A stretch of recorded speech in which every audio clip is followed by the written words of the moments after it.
иш-чараны расмий түрдө ачыш үчүн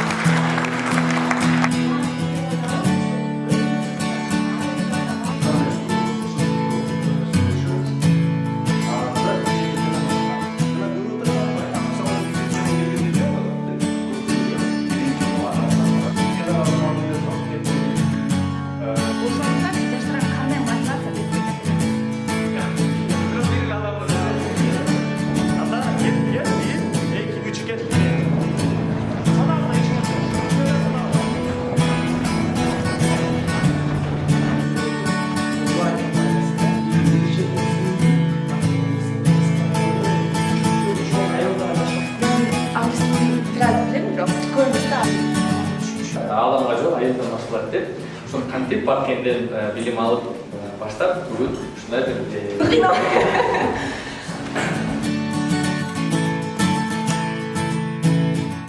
чек арадагы кызматташуу деген долбоорубуз бар. Кыргызстан жана Тажикстан эки өлкө ортосунда